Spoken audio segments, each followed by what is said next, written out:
ಗದಗ ನಗರದಲ್ಲಿ ಗಂಕಿಮಡಿ ಆಶ್ರಯ ಕಾಲೋನಿಯಲ್ಲಿ ಕಾಮುಕ ಡೋಂಗಿ ಬಾಬಾ ಅಲಿಯಾಸ್ ಆಸಿಫ್ ಜಾಗೀರ್ದಾರ್ ಎಂಬವನಿಗೆ ಸ್ಥಳೀಯರು ಹಿಗ್ಗಾಮುಗ್ಗಾ ಥಳಿಸಿದ್ದಾರೆ. ಮೂಲತಃ ವಿಜಯಪುರ ಜಿಲ್ಲೆಯವನಾಗಿದ್ದ ಡೋಂಗಿ ಬಾಬಾ ಆಸಿಫ್ ಎಸ್ಎಂ ಕೃಷ್ಣ ನಗರದಲ್ಲಿ ತನ್ನ ಪತ್ನಿಯ ಮನೆಯಲ್ಲಿಯೇ ಬಹಳ ದಿನಗಳಿಂದ ಠಿಕಾಣಿಯನ್ನ ಹೂಡಿದ್ದ.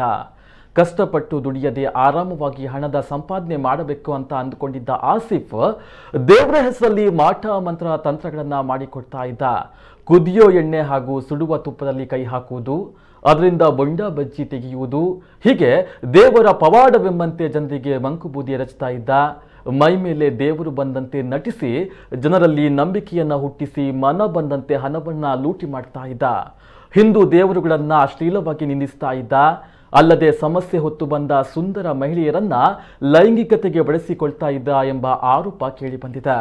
ಈ ಡೋಂಗಿ ಬಾಬನ ಮೋಸದ ಪವಾಡ ಬಯಲಾಗ್ತಾ ಇದ್ದಂತೆ ಆಕ್ರೋಶಗೊಂಡ ಜನರು ಆತನಿಗೆ ಹಿಗ್ಗಾಮುಗ್ಗಾ ಗೂಸವನ್ನ ಕೊಟ್ಟು ಸ್ಥಳೀಯ ಪೊಲೀಸರಿಗೆ ಒಪ್ಪಿಸಿದ್ದಾರೆ. ಡೋಂಗಿ ಬಾಬನಿಗೆ ಮೋಸ ಹೋದ ಜನರು ಮುಖ ಮೂತಿ ನೋಡದೆ ಹಿಗ್ಗಾಮುಗ್ಗಾ ಥಳಿಸಿದ್ದಾರೆ. ಹೊಡೆತಕ್ಕೆ ಡೋಂಗಿ ಬಾಬಾ ಆಸಿಫ್, ನಾನು ಮಾಡಿದ್ದು ತಪ್ಪಾಗಿದೆ, ನಾನು ಮಾಡಿದ್ದೆಲ್ಲ ಮೋಸ, ತಪ್ಪಾಗಿದೆ, ಕ್ಷಮಿಸಿ, ನನ್ನನ್ನ ಬಿಟ್ಟು ಬಿಡಿ ಎಂದು ಅದಷ್ಟೇ ಕೈಕಲ್ಲನ್ನ ಹಿಡಿದು ಬೇಡಿಕೊಂಡ್ರು. ಜನ ಮಾತ್ರ ಡೋಂಗಿಯ ಚಳಿಯನ್ನ ಬಿಡಿಸಿದ್ದಾರೆ. ಓರ್ವ ಮಹಿಳೆಯಂತೂ ಬಾಬನಿಗೆ ಮನಸೋ ಇಚ್ಛೆ ಗೂಸ ಕೊಟ್ಟಿದ್ದಾಳೆ. ಇದೀಗ ಆರೋಪಿಯನ್ನ ಗದಗ ಗ್ರಾಮೀಣ ಪೊಲೀಸರಿಗೆ ಒಪ್ಪಿಸಿದ್ದು ತನಿಖೆ ಮಾಡಿ ಅಸಲಿ ಮುಖ ಬಯಲು ಮಾಡಬೇಕಾಗಿದೆ.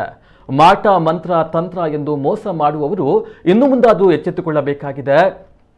ಜನ ಎಲ್ಲಿಯವರೆಗೆ ಮೋಸ ಹೋಗ್ತಾರೋ ಅಲ್ಲಿಯವರೆಗೆ ಮೋಸ ಮಾಡುವವರು ಇದ್ದೇ ಇರ್ತಾರೆ ಎಂಬುದಕ್ಕೆ ಸತ್ಯ ಅನ್ನುವುದಕ್ಕೆ ಮುದ್ರಣ ನಗರಿಯಲ್ಲಿ ನಡೆದಂತಹ ಈ ಘಟನೆ ಒಂದು ಸಾಕ್ಷಿಯಾಗಿದೆ.